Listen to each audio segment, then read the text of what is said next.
Information coming in from government sources on the Tawang clash. This is what they're telling us. They're saying that in 2008, there was a Buddha statue in the Yangtze, which was broken by the PLA, that's the People Liberations Army, or the Chinese army. Since then, the area has been contested. Inputs suggest that the PLA tried to reclaim the area in the hope that the Indian Army presence would be thin at this time of harsh snowbound winter. The peak is at 17,000 feet, the plateau at 14,000, which is where the clash began. Now, my colleague Arunima is with us right now. She's going to be bringing us more such details.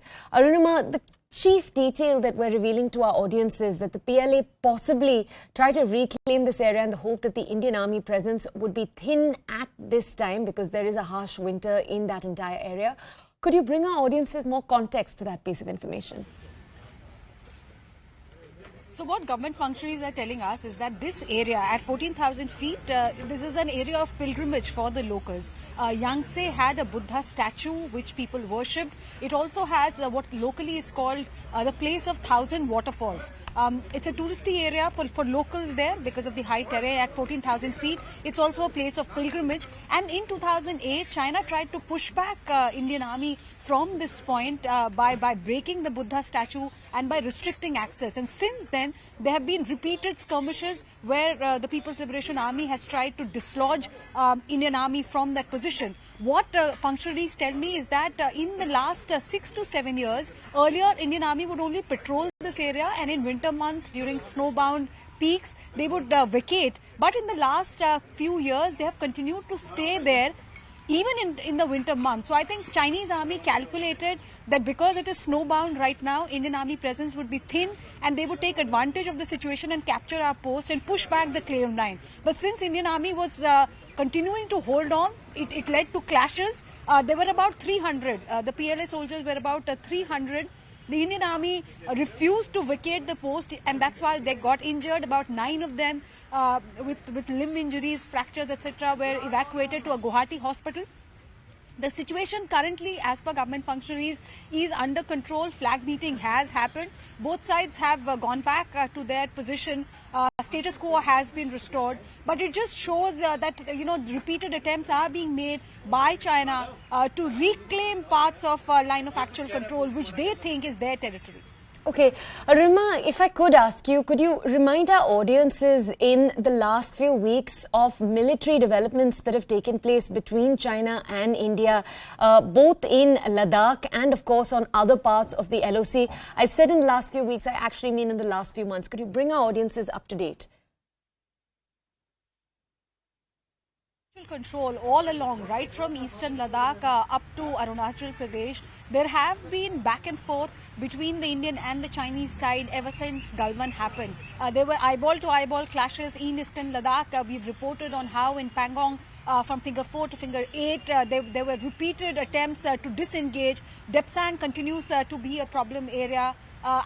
Therefore, there are core commander level meetings that have been constantly happening, but that's as far as Ladakh is concerned. In Arunachal Pradesh, in Sikkim, in Uttarakhand, also along the line of actual control, there have been in time to time patrolling that has gone out. Indian side has alleged members of parliament, Tapurgaon and the other people's representatives there from time to time have alleged that Indian shepherds, grazers have been stopped by the Chinese side from taking their animals, and Chinese side have often showed the flag to stop the Indian patrolling also. But all these issues have been resolved at the local level. This was the first time since Galwan where a hand-to-hand clash happened, and there is no doubt in the mind of the Indian government. The Chinese side, which came with about 300 people, came prepared to evacuate that entire area of Indian presence and take control. Like I reported, just what took them by surprise is that this was not an Indian army patrolling party. This was a party which was staying there, having control of the post, and they refused to vacate even in the face of injury. 6 was the initial number that was given to us. We are now told 9 soldiers have been hospitalized in Guwahati. As far as Chinese injury numbers are concerned, there is no figure that is being put by the Indian government, but they estimate that it could also be around that 9 or 10 figure. So that, like I said, since Galwan, this is the first hand-to-hand clash, physical violence that we've seen between the Indian and the Chinese army. Okay, Arima, I'm actually going to come back to you for details. First, let's go over to our colleague Akash Sharma, who's live with us outside the Defence Minister's residence right now. I want to understand from him developments, updates that are coming in from the Defence Ministry since. Akash, over to you. So, Toya, you see, as of now, an important meeting is going on at this particular residence. In fact, we are seeing a bit of movement as well. But, talking about this particular meeting, so it's an important meeting, in fact, an emergency meeting that has been called by Defence Minister Rajnath Singh. And as of now, all three service chiefs, CDS, General Anil Chauhan and NSA Ajit Doval is very much in part of this very meeting. Now, talking about the clash and talking about this particular development, so as Arunima mentioned, I want to talk about the very point. So in this area, this particular sector, this particular point is at 17,000 feet. And this is a point, that both the side look for. And it's in India's control as of now. And what we have been given to understand that on 9th of December, basically Indian troops were very much there and Chinese troops came there. They started some argument, they started the provocation. And this is when this clash happened. Also, we have been given to understand that within minutes, our reserve party reached there, our backup forces reached there, and that's the reason why, this major incident could be averted. Also, talking about the very facts, so as Arunima mentioned, several of our Jawans have been injured and they have been shifted to the nearby hospital. But we are learning that injuries are far more on the other side. Also, as far as the political developments are concerned, so opposition leaders are clearly asking for an official statement by the government. But as of now, this meeting is happening at the Rajnath Singh's residence. And, we are expecting that in some time from now, we'll get some sort of clarity as to if Rajnath Singh is going to speak on this particular issue or not. Also, this is not the first time, yes, a hand-to-hand clash after Galwan, but in 2021, we saw a face-off kind of situation at the very same point, in the very same area, in the very same sector. Talking about this sector, so this is second most sensitive sector. Just a few minutes back, I was talking about Barahoti in Uttarakhand. We know the kind of situation we have had in Barahoti and the kind of stance that China has changed, at several times while it is about the Barahoti area is concerned. So this is the kind of approach that China has always opted, and this is not something new. But definitely, they have got a befitting reply this time on 9th of December. And today, when this important meeting is going on inside, we're expecting some official sort of statement from Rajnath Singh as well. Okay, Akash, before I go over to our further colleagues, I just want to confirm with you, what, if any, details have been put out formally by the government? So, not yet, but definitely Indian Army has put out a statement in which they have confirmed the particular clash, and that happened on 9th of December. Also, they haven't talked about any figure, and we are expecting some figures in some time from now. But definitely Indian Army has confirmed the clash, and, we are looking for some sort of official statement from the government side as well. Okay, let's go over now to our colleague Pallavi, who's with us. Pallavi has been bringing details to us about possible moves pursued in the parliament by opposition parties like the Congress and a few minutes ago the AIMIM. Pallavi, over to you. Well, as the government sources are pointing out, that it's not the first time these kind of clashes have taken place and India has retaliated quite strongly. That's exactly the point which the Congress party and other opposition parties have been making, that there have been instances of these kind of clashes or attempts by Chinese to enter into Indian territory, but the government has always denied it, or government has said it's not really happened, and therefore this is the reason why there needs to be a debate and discussion. There have been multiple notices which have been served in both the houses of parliament and cutting across party lines. The Trinamool Congress, Owaisi, Congress Party, all of them are in the mood to get out the government. One, they want a short duration discussion on this. Second, they want it to be concluded by a statement from the Defence Minister. And third, the Prime Minister must be present inside the House. In fact, the main target of attack is the Prime Minister, because they accuse him of hiding the facts, not admitting that these have been cases of clashes, what really is the extent of damage, and so on and so forth. So I think as the Parliament reconvenes in an hour, less than an hour's time from now, we can see clashes taking place actually between the opposition and the government on both the houses. Okay, Pallavi, thank you for bringing us that context. Let's go over now to our colleague Abhishek Jha. He's with us. He tracks the Ministry of External Affairs. Abhishek, since December 9th, can you walk us through the communication that's taken place between China and India? We obviously know of the defense communication that's in fact been taking place over the last year and a half. But since December 9th, what have we seen? So far there has not been any official release regarding whether any diplomatic negotiation or diplomatic talk took place between India and China in the aftermath of the December 9th clash that we have witnessed along line of actual control in Arunachal Pradesh. But we do know that Indian side and Chinese side have been regularly engaged on the issue of border clashes. There have been 17 rounds of core commando talks along the to sort out the border disputes, and there has also been diplomatic level engagements both in Delhi and Beijing, and also at the level of External Affairs Minister Wang Yi and from the Chinese side, and External Affairs Minister Jaishankar from the Indian side at various platforms where they have tried to negotiate how to maintain the status quo and how to take back the status of pre-Galwan level clash, that is April 2020, when there was no transgression or no attempt to transgress from the Chinese side. But so far, in the wake of 9th December incident that we are talking currently, there has not been any official communication, if any diplomatic communication has been between the Delhi and Beijing. Okay, Abhishek, one more question for you. We're bringing our audiences news also that this is the first face-to-face scuffle of sorts that we've seen between the two sides since all the way back in June 2020, Galwan as we're talking about. Could you bring our audiences now an extended timeline of the communication that's taken place between the two countries since Galwan on the military front, particularly when it comes to the LOC? Could you bring us more details?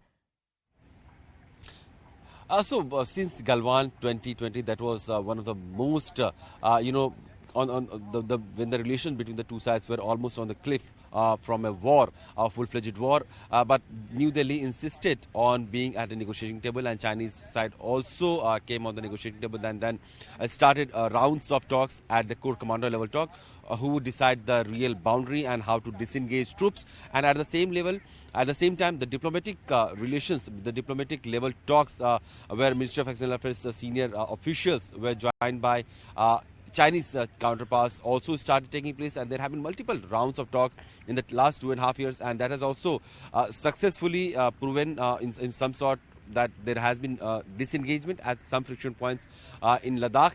But there are still more friction points there where the troops have to be disengaged and negotiations are to be done.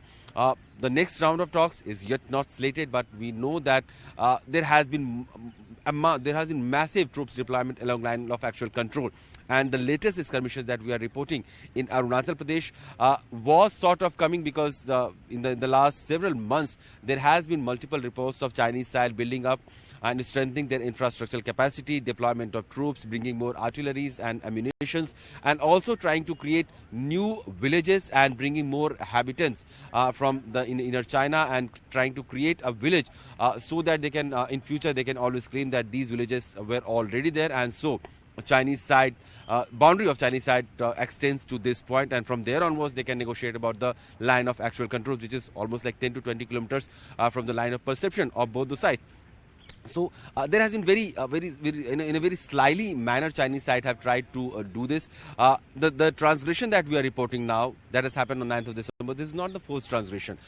In fact, in October 2021 also there was almost 200 to 300 Chinese troops which tried to barge in, which tried to get into Indian sides. Before there also has been reports of multiple transgression from the Chinese side.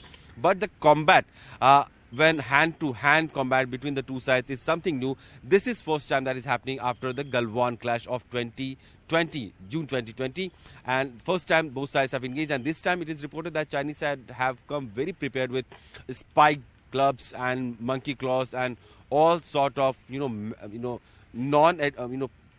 very man-made type of weapons, because they wanted to have some skirmishes with the Indian side. They wanted to have dominance in that area, but 50 odd Indian troops who were present at the site, they challenged almost 300 Chinese troops, and within few minutes of their challenge, more Indian troops joined their colleagues there, and in that part, which actually thwarted Chinese attempt to ingress in that area. So this has been the case so far, and we'll have to wait for more updates as to if there has been any diplomatic engagement on this issue between the two sides. Okay.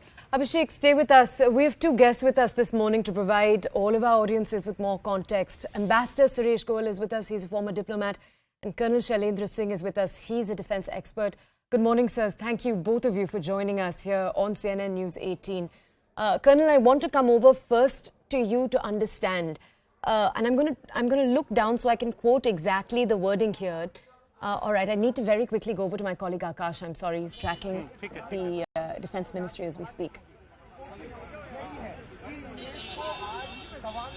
So Toya, it seems like the meeting is over as of now. I'm showing you the visuals. The officers are coming out, and this meeting lasted for almost 1 hour, and this was an emergency meeting that was called by Raksha Mantri Rajnath Singh, and this meeting has been concluded around 9:15. It got started, and now the officers are coming out.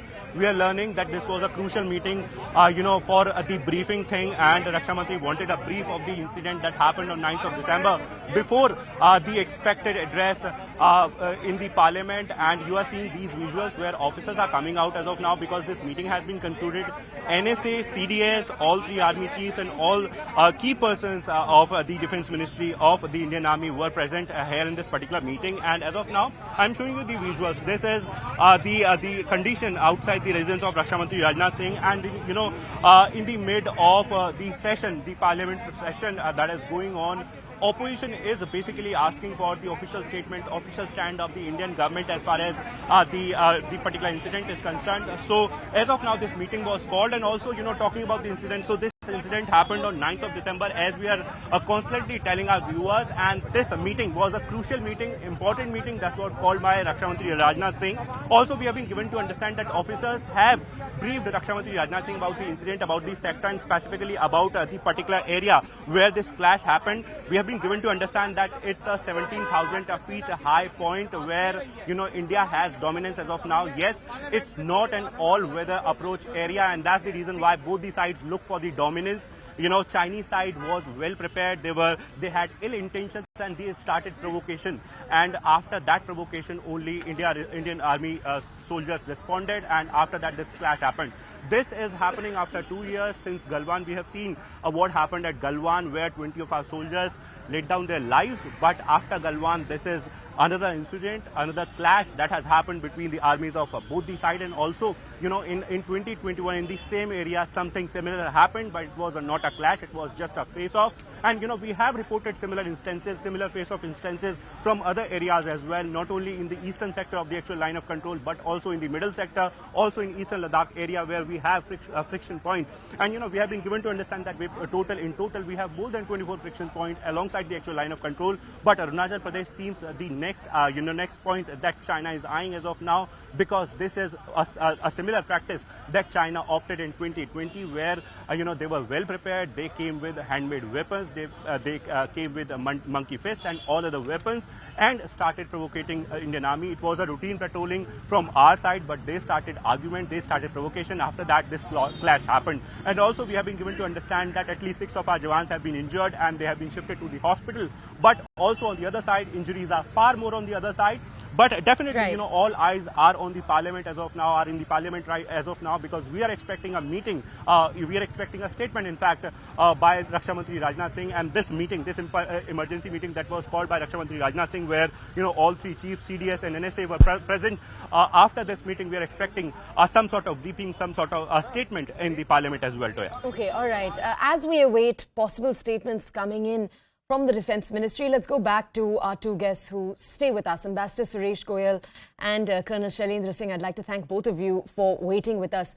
Colonel, I'd like to come over to you to ask you the first question here. A number of military experts have in the last few months said that provocative actions by the adversary to alter the status quo by force along the LOC very much continue. I just want to understand from you, Colonel, could you bring our audiences more context on what the Chinese side's military attitude has been all the way back since Galwan took place in 2020? All right, I'm so sorry. We're going to have to cut away once again. Mallikarjun Kharge, an interview with him on this very issue. Take a very quick look.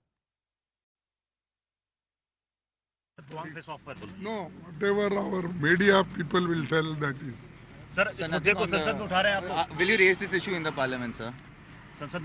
There have been many that I have asked notices. Chinese this Tawang issue, they will be. Sir, आपने कहा एक tweet किया जिसमें आपने कहा कि मोदी सरकार को इस मुद्दे पर ईमानदार होना चाहिए. Already I have told that पहले कहा वही हमारे लोग आज उठाएंगे। ठीक है जी शुक्रिया।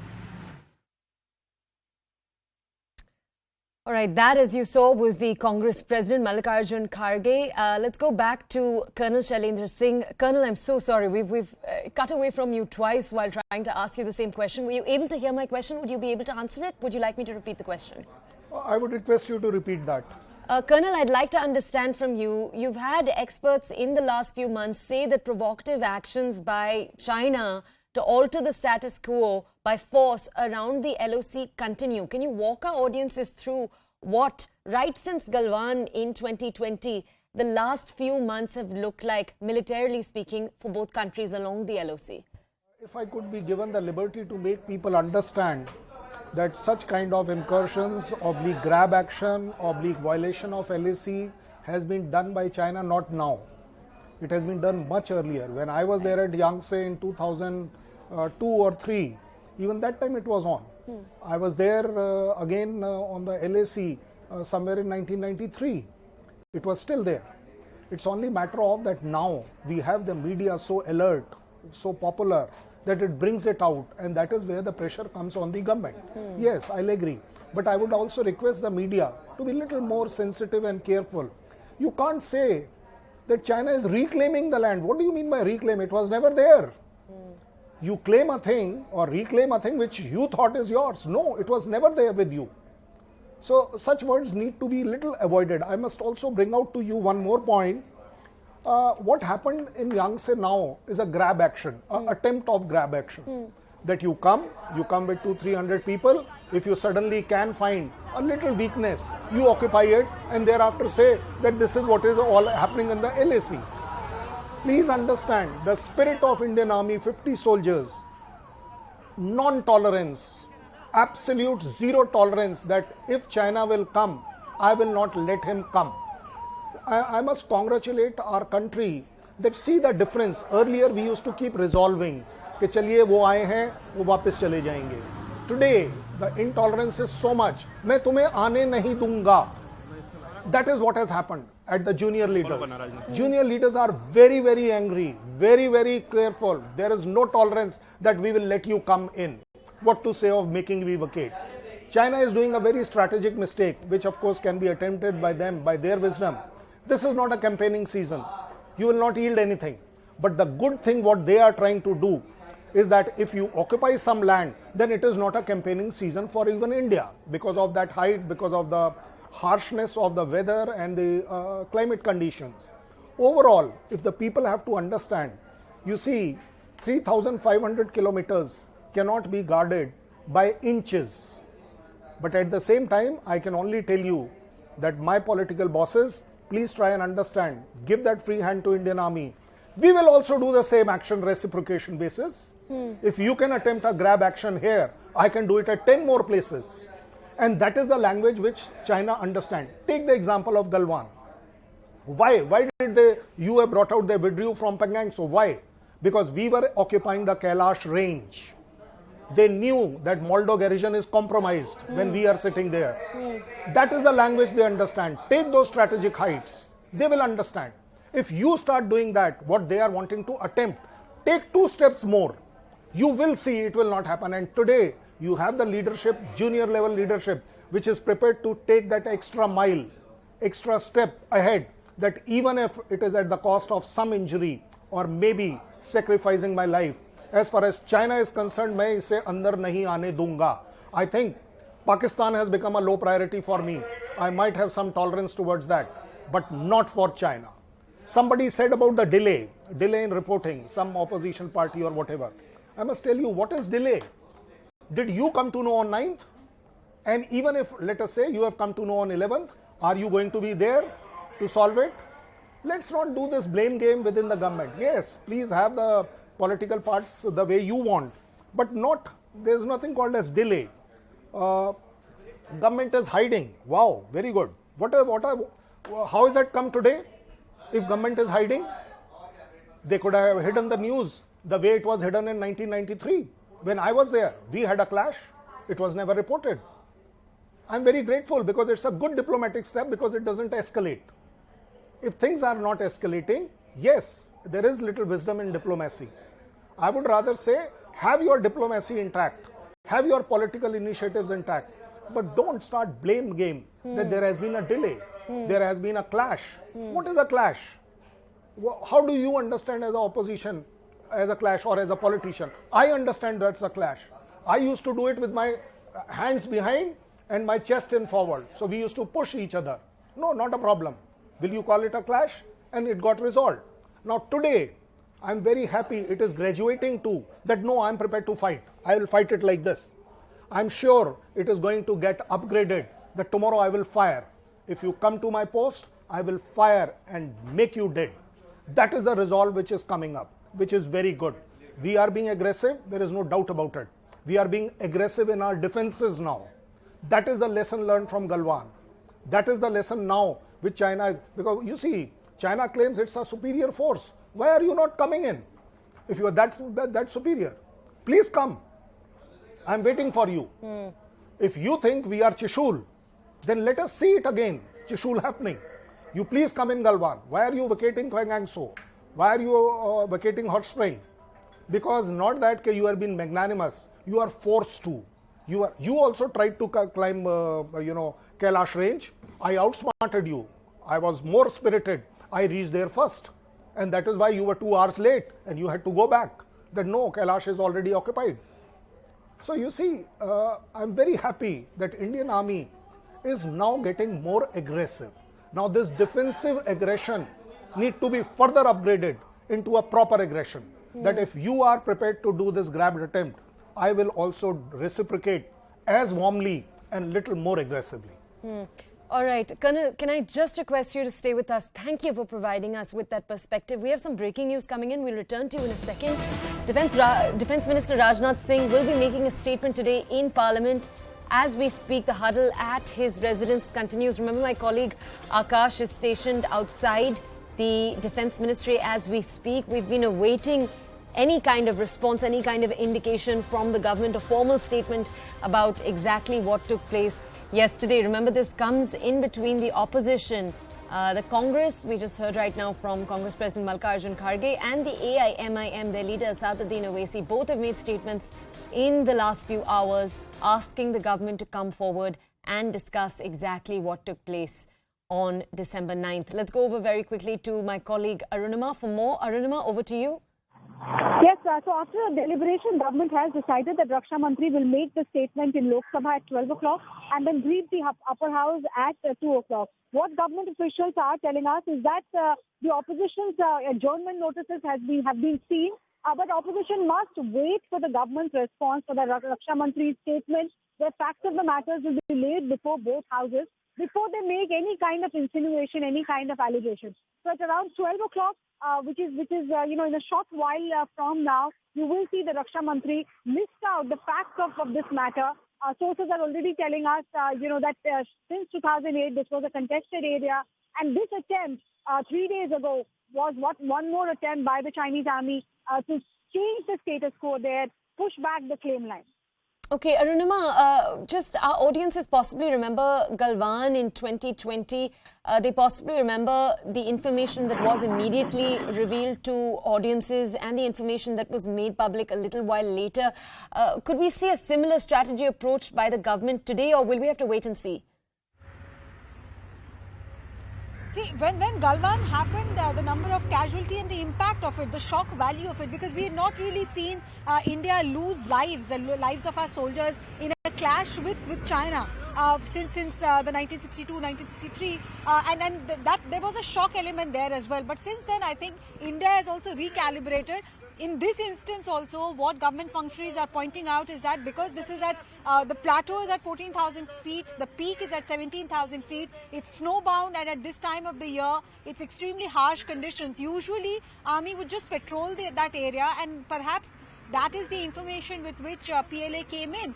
But this time around, there was proper, positioning there of our armed, of our Indian Army. There was control of that post, and that perhaps took PLA by surprise. Indian Army, even though we suffered injuries, At least 9, that's the number we are hearing now, at least 9 soldiers suffered fractures, etc. But they refuse to give up.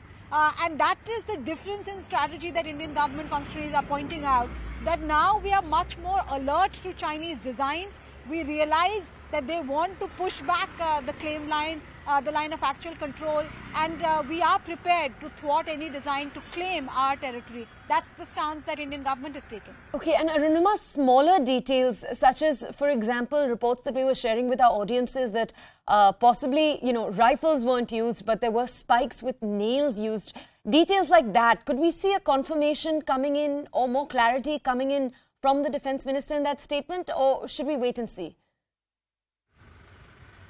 See, I doubt that he will go into nitty-gritties. This is a matter of national security. And just ahead of that briefing to the Lok Sabha, Raksha Mantri has met the National Security Advisor, he's met the CDS, he has spoken to the top brass. And after that, he's coming to brief the Lok Sabha and then the Rajya Sabha. So nitty-gritties, which for operational reasons our army might think should not be shared, I think those will be kept away. But the facts of the case, when did this clash begin? How many people estimated, how many of our soldiers are injured? What is the kind of medical treatment that is being given to them? What is the situation at ground zero right now? We are told after the flag meeting, status quo has been ensured and things are under control. So those details most likely will be shared by Raksha Mantri. Okay, Arunima, thank you. Stay with us. We have more breaking news coming in regarding the opposition's response to. Let's take a very quick look. All right, our sources are telling us the government is ready for discussion, but that the opposition must wait for the Defence Minister's response. This is what the government's had to say.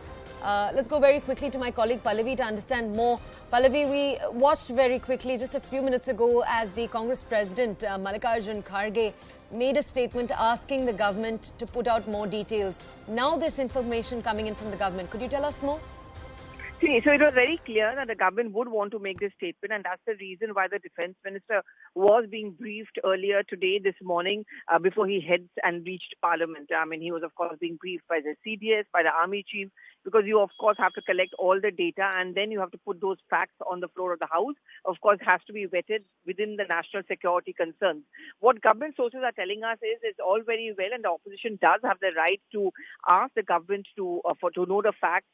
And we are ready for debate and discussion, but it's only fair that they first listen to what the Raksha Mantri has to say, both in Lok Sabha and then later on in Rajya Sabha, before politics is done over this issue. We are going to have to wait till 11 o'clock when the House reconvenes, Toya, to see whether the opposition is going to be placated by Rajnath Singh's statement coming at 12 noon and then later on at 2 o'clock. I have my doubts about that because clearly this is an issue on which the opposition would want to get out the government, making the point that why was there such a delay in going public with this incursion which took place. One. Second, it's not the first time it's happened. So why is it that the government has been consistently being lying? And third is that why is it that India has not been able to speak very strongly to China on this particular issue? Okay, Pallavi, just stay with us. I want to come back to you for another question. But first, let me just tell our audiences, on your screens right now, Prime Minister Modi addressing, as you can see, the Defence Minister, Rajnath Singh, and on his left, our right, the Home Minister, Amit Shah. They've arrived at the Parliament right now. The winter session of the Parliament is in session as we speak. It's been in session for a few days now. Let's go back to my colleague Pallavi to understand more. Pallavi, the delay that the opposition is talking about that took place, the attack itself took place on December 9th. Information was revealed on December 12th. We spoke right now to Colonel Shailendra Singh. He's one of the guests on our show right now, and he was saying such a delay is sometimes necessary for the military itself too. Is such a delay standard par of course at this point when such events take place? Could you bring us more context of what's taken place in the past? Yes, absolutely. Because see, when an incident takes place, it's not that the authorities or the people who are in charge are not aware of it. They, of course, have to be, and they are aware of it. But you don't reveal facts, and you don't reveal facts because of security concerns. It's an ongoing, developing situation. I mean, let's just go back to this particular incident. If it happened on the 9th, you also have to assess your recoveries. You also have to assess your damage. How much of that? मंत्री जो political leadership दिखाना है इस मसले में नहीं दिखा पा रहे हैं और जब पार्लियामेंट चल रहा है आप बताते नहीं है पार्लियामेंट को क्यों छुपाने की बात क्या डर क्यों रहे प्रधानमंत्री 9 तारीख को होता है और 12 तारीख को हिंदू के विजेता सिंह रिपोर्ट कैरी करती है और ट्रिब्यून अखबार, आप एक सोर्सेज बोल के मीडिया में छोड़ देते हैं, तो ये बिल्कुल गलत है। 1000 स्क्वायर किलोमीटर पर चीन बैठा हुआ है लद्दाख में, और अरुणाचल प्रदेश में हम जमीन हमारी बार बार जा रही है। ये क्या वजह मानते हैं कि आज 3 दिन बाद डोकलाम, गलवान और Tawang, Indian forces have always pushed back the Chinese troops. Please do not bring the bravery of Indian forces. It is the cowardice of the political leadership of the Modi government that is being questioned over here. No one is raising question about the bravery of our Indian soldiers or Indian army. It is the political cowardice of the government which is not taking a decision on this matter. No one can ever question the bravery of our soldiers. But the question mark raises about what is happening with the political leadership. Why can't the Prime Minister say the word China? Why did the Prime Minister have to get up and go and greet the Chinese leader in G20? And now you see what is happening over here. लेकिन क्या इस मामले को वैसी parliament में उठाएंगे? मैंने एडजर्नल motion दिया है कल इस ताल्लुक से।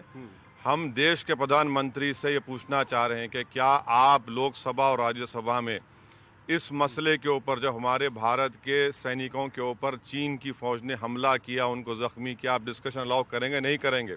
आप सरकार ये हरगिज ना कहे कि स्पीकर का और वाइस चेयरमैन का इख्तियार है। सरकार खुद कहे उठकर कि हम इस पर डिस्कशन कराएंगे, और ये सरकार की जिम्मेदारी। देश जानना चाहता है क्या मजाक हो रहा है।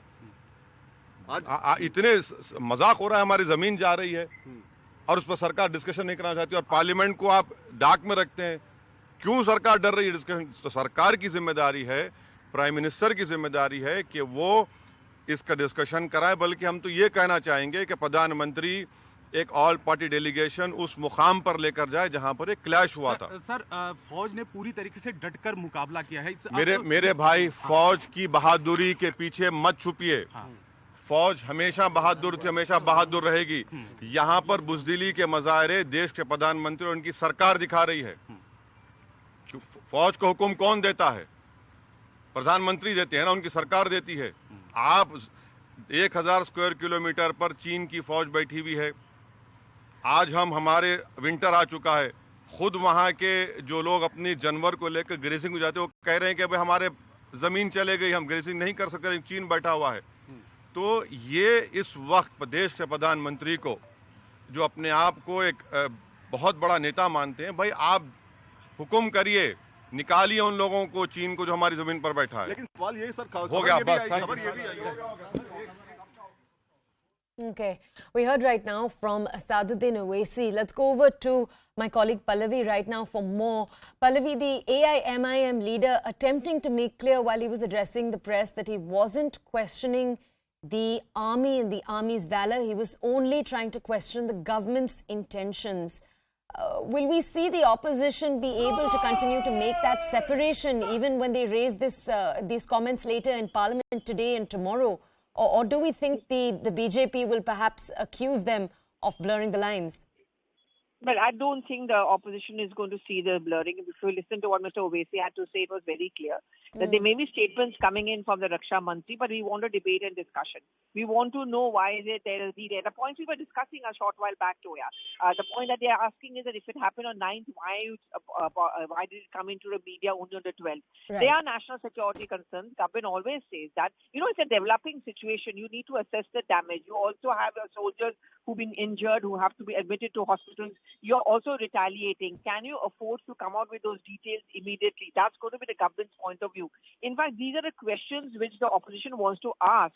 They feel that if there is a suo motu statement coming in from the defense minister, it may not give them that state or position to come up with follow-up questions. They want a follow-up question to be asked. And that is only possible if the government, under the rules, allows for a short duration discussion. What government sources are saying that we are always open to it. But, you have to listen to what the Raksha Mantri has to say. Give him a chance to speak and then let's take it on from there. Okay, Pallavi, I want to understand from you. I know that several Congress MPs have also demanded a statement from Prime Minister Modi. Now, from the movements we've seen from the government itself, would it be correct to assume that that possibly won't happen, or is it too early to say that? I would say it's highly unlikely because, I mean, the designated or concerned minister is making the statement, and obviously Raksha Mantri has been in touch with the Prime Minister, the Prime Minister's office. So it's a coordinated team which works like in any government that they work in that matter. I don't think the Prime Minister would want to engage in that. I don't think the Prime Minister will be making a statement in that, but we know in Toya one never knows. But as of now, what government sources are telling us is highly unlikely. Clearly, the Defense Minister is the nodal ministry. He has taken facts from the CDS, from the army chief. He knows what happened on the ground. All those details, national security considerations permitting, will be put on the floor of the House. The government has not delayed. Yesterday we got the news. Today at noon in Lok Sabha, at 2 in Rajya Sabha, the government is not wasting any time and is putting all the facts on the table. So it's unfair of the opposition to say that the government does not want to come out with facts openly on this incident. Okay, and Pallavi, I just want to understand from you, as you just told our audiences, 12 p.m. in the Lok Sabha, 2 p.m. at the Rajya Sabha. Both statements, are they likely to reflect each other? Or typically, when two different statements take place in two different houses, is more information revealed in the second, for example? How does it typically take place? No, this is a parliamentary norm. I mean, you issue statements on the floor of both the houses. I mean, for example, the budget, when it's presented, is presented in a joint house, but it's also tabled in Rajya Sabha because that's the parliamentary procedure, which is why Mr. Rajnath Singh is going to be doing that in Lok Sabha, in Rajya Sabha. These are detailed statements which are already prepared after consultation with the CDS, with the army chief, people who are on the ground. So all those inputs have obviously all been given. That's why the meeting was taking place at the Defense Minister's residence early this morning before he left for Parliament. So we'll expect the same kind of a statement. I don't know if it's going to be the same kind of a political play out because in Rajya Sabha, in comparison to Lok Sabha, certainly the opposition has, as of now, has the numbers. They're more aggressive. And I'm sure they're going to make an issue out of it. May have been multiple notices also from Rajya Sabha. So they're going to insist in that just adjourn all the proceedings. Let's have a debate and discussion and not wait till 2 o'clock. Okay. And Pallavi, I just want to understand from you. We were asking this question to Arunima too earlier. This question of how much information. We've shared quite a bit of information with our own audiences in the last few hours about what took place on December 9th. But would it be correct to expect the government to actually release some of those more nitty-gritty type details? For example, the kind of weapons that were used, or can we expect largely a broad statement about the outline of what took place on December 9th? See, after the 26/11 incident took place where we know, for example, the media had access to all the information, there has been a stock taking which has taken place and there are clear guidelines which have been issued on matters of national security, matters of national importance. There are certain guidelines which have to be followed both by the media and a protocol which is followed by the government as well. You give out facts, but something which is not going to divulge your details of your defense capabilities, and what are the weapons you've used, because these are very sensitive information which you don't want to give out, which you feel your opponents may use it against you. And therefore, I would see a sequence of events which are going to be put out by the defense minister. He's going to explain what really happened, what were the casualties on the Chinese side, which till now the reports are suggesting are certainly more than the Indian side, the conditions of the Indian soldiers. I think these are the details which are largely given out. Details of the equipment used, the kind of arms used, those, Toya, are usually very, very sensitive information which are not divulged at a public platform, especially when you know your opponents are watching you across the border. Okay, Pallavi, thank you for those details. Now, for our audiences, we are very quickly going to head into a short break. On the other side, in just a few minutes, we continue to bring you breaking stories from across the country. But